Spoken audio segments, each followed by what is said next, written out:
So in the previous video, we have seen the functions of potassium. Let us see how the potassium hemostasis is maintained. That is through the proximal convoluted tubule, majority of the potassium ion is reabsorbed in the glomerular filtrate. And also the distal convoluted tubule and cortical positions, they are mainly useful for the secretion of increased activity of the potassium ions. Also, aldosterone hormone also helps in the renal secretion of potassium ions. So we have completed sodium and potassium.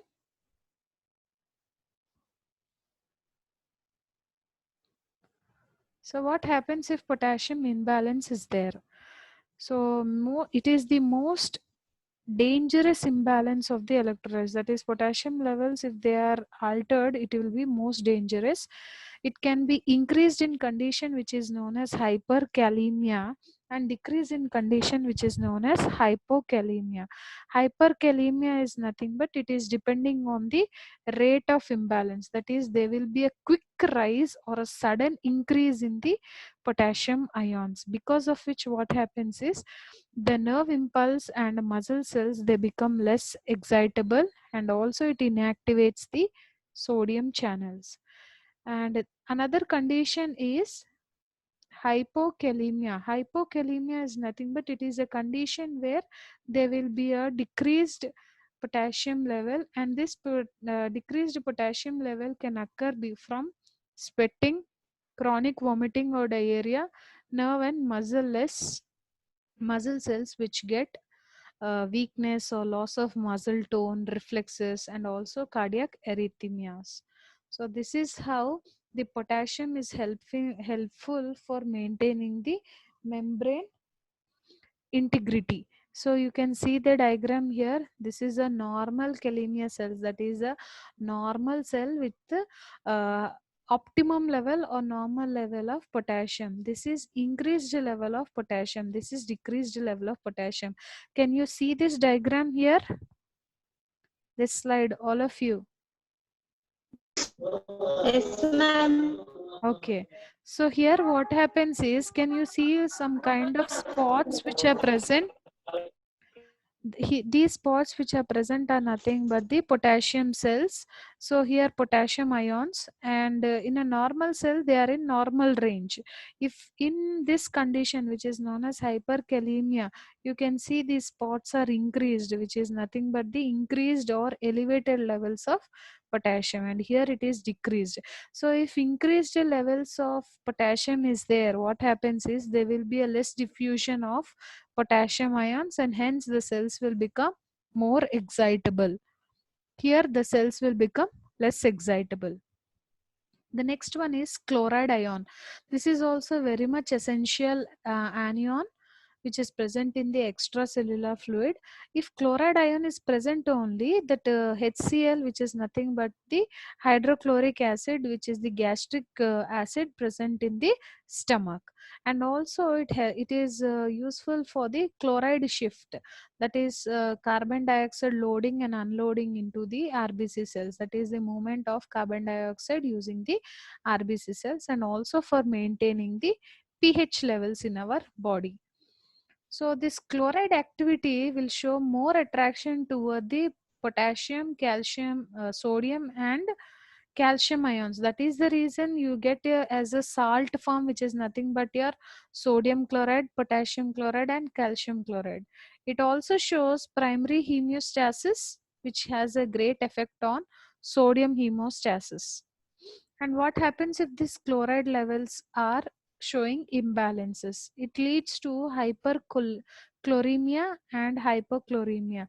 Hyper is nothing but increased level, because of which it results to the dietary excess or IV saline, and hypokalemia, it results to hyponatremia. Hyponatremia is nothing but a condition. What is hyponatremia?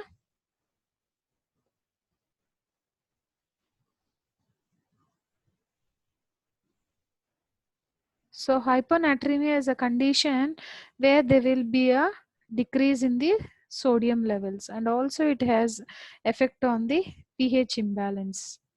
The next is the calcium ion. You all know calcium is very much essential for skeletal mineralization, muscle contraction, second messenger, exocytosis, and also for the blood clotting. So these calcium levels have to be maintained, which are mainly obtained from calcitrol, which is nothing but vitamin D. In children, what happens is this calcitonin, which is present, it affects the bone deposition and reabsorption, and also the urinary secretion. So whatever the cells are there, they have to maintain the levels of calcium. Why they have to maintain? To prevent the calcium phosphate crystallization, and because of which the phosphate levels also will increase in the intracellular fluid. So the imbalances of calcium, which are nothing but hypercalcemia and hypocalcemia. Hypercalcemia means increase in the concentration of calcium, because of which what happens? It causes the decreased membrane sodium permeability and depolarization, and also it leads to a condition called as alkalosis, hyperparathyroidism, and hypothyroidism.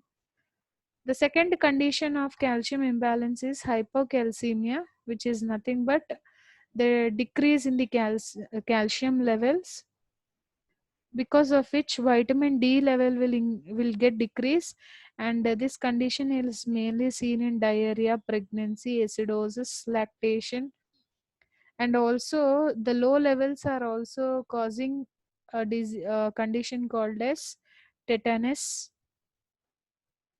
The next is phosphate ion. So phosphate ion is mainly concentrated as intracellular fluid, which is mainly seen as phosphate group, monohydrogen phosphate or dihydrogen phosphate. And the components of phosphate which include are nucleic acids.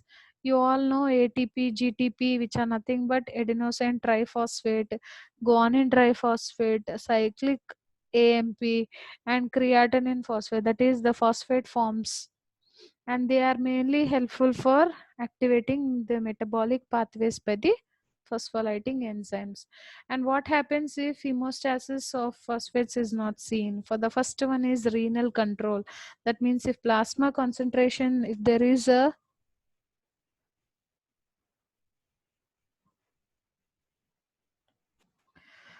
that means if plasma concentration is dropping of phosphate, the renal tubules will get reabsorbed of all the phosphate, and also it is seen in the parathyroid hormone, because of which what happens is there will be a decrease in the excretion of phosphate, and also some imbalances are also seen which the body cannot tolerate because of the concentration of phosphate, and these are often critical in nature.